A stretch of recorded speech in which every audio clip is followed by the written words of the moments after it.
सत्संगी शिकायत करते हैं भजन नहीं बनता, मन नहीं रुकता, मन भागता रहता है। मन का काम है भागना, जन्म जन्मांतरों से भागता रहा है, उसकी आदत पड़ गई है भागने की, तो उसका तो काम है भागना। साधना ही इसी के लिए कहते हैं कि मन और इंद्रियों को साध लिया जाए। दोस्तों, आपको नामदान मिल गया है तो रोज नित्य नियम से भजन ध्यान सुमरन करना चाहिए। जब भी समय मिले, जितना भी समय मिले, 2 minute, 5 minute, 10 minute, 15 minute, 20 minute भजन में लगा दो। फालतू में समय बर्बाद मत करो, गपशप में या ऐसे किसी काम में अपने समय को बर्बाद मत करो जो आपके लिए उपयुक्त ना हो। 4 लोगों से बतलाने में घंटों बिता दिए जबकि वहां पे कोई मतलब ही नहीं है बात करने का, गपशप लड़ाते रहे तो इस समय ऐसे में समय बर्बाद होता रहे। जब नामदान ले लिया है तो भजन साधना में लग जाओ। जैसे बताया है वैसे ध्यान भजन सुमरन करो। अपने ख्याल ध्यान को समेट कर अंतर में टिकाओ।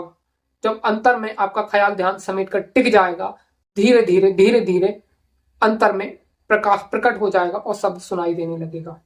तब धीरे धीरे आपका जो मन है, जो खुरापाती कर रहा है, जो स्थिर नहीं हो रहा, वो धीरे धीरे धीरे धीरे स्थिर होने लगेगा, यानी रुकने लगेगा, एकाग्र होने लगेगा। तो गुरु महाराज कहते हैं वो शब्द धुन जो है बड़ी सुरीली है और एक बार जब साधक को मिल जाती है तो फिर मन और आत्मा दोनों को धुन खींचने लगती, अपनी ओर आकर्षित करने लगती है। ऊपर में जब आत्मा चलेगी तो सूक्ष्म देशों में गुरु का प्रकाश में स्वरूप का दर्शन होता है और वहां गुरु से बातें भी होती हैं। जैसे आप इस भौतिक संसार में, जैसे मैं आपसे बात कर रहा हूं या आप गुरु से बात करते हैं, गुरु आपसे बात करते हैं, या मैं आपसे बात करता हूं, आप मुझसे बात करते हैं, ऐसे ही उन सूक्ष्म लोकों में गुरु से आमने सामने बात होती है। साधक गुरु से प्रश्न करता है और गुरु उस साधक के प्रश्नों का उत्तर भी देते हैं। तभी कहते हैं अगर आप कोई डाउट है तो अंतर में उलट जाओ और गुरु से पूछ लो ना कि क्या सच्चाई है। साधकों, जैसे जैसे गुरु से प्रेम बढ़ता जाएगा वैसे वैसे इस संसार के बंधन ढीले होते जाएंगे, क्योंकि बंधन अगर संसार के ढीले नहीं होंगे तो आत्मा इस शरीर से निकलकर उन सूक्ष्म लोकों में नहीं जा सकती, अंतर में नहीं जा सकती। कहा है मोटे बंधन जगत के गुरु भक्ति से काट, झीने बंधन चित्त के कटे नाम प्रताप। यानी जगत के जो मोटे बंधन है वो गुरु भक्ति से कटेंगे और जो झीने बंधन है चित्त के वो नाम के प्रताप से यानी शब्द से कट जाएंगे। और जैसे जैसे ये बंधन कटते जाएंगे, गुरु से प्रीत बढ़ती जाएगी, वैसे वैसे ये संसार सूना सूना लगने लगेगा। इस संसार से मन दूर होता जाएगा और आपके अंदर वैराग्य जागता जाएगा।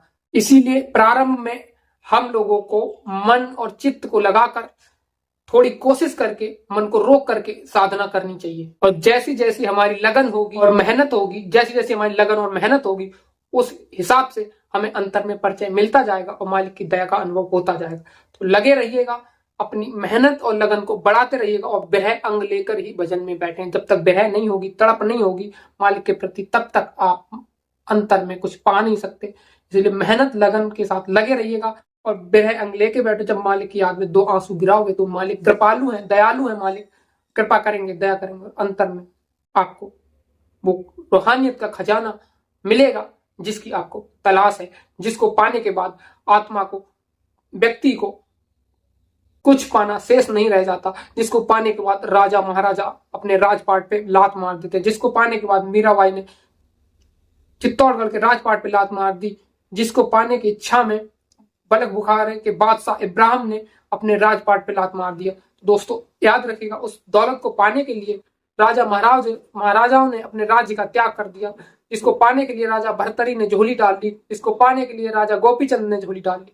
वो खजाना अंतर में प्रकट होगा और गुरु की दया से होगा। तो ब्रह अंगले के साधना में लगे रहिएगा, हिम्मत मत हारना, धीरे धीरे सारे काम बन जाएंगे। जल्दबाजी मत करना, जल्दबाजी करने से कुछ नहीं होता, जल्दबाजी का काम शैतान का होता है। इसीलिए जल्दबाजी करना मतलब कि अपने लक्ष्य से गिरना है। जल्दबाजी में कोई लाभ नहीं। धीरे धीरे रे मना, धीरे सब कुछ हो। माली सींचे 100 गड़ा, अरे तो आवे फल हो।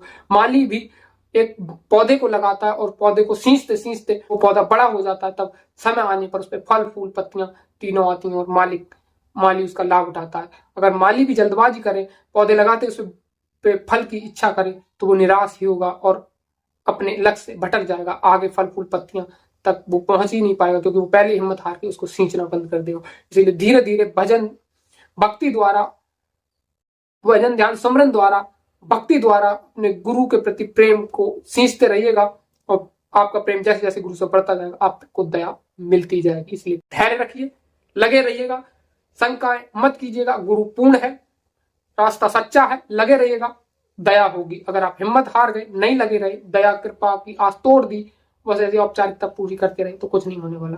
इसलिए हाथ जोड़कर गुजारिश है, मेहनत लगन के साथ भजन में लगे रहिएगा। ये शिकायत मत करना मन नहीं लगता, मन लगेगा आप करोगे, करो तो लगन के साथ करो, तड़प के साथ करो, भजन बनेगा।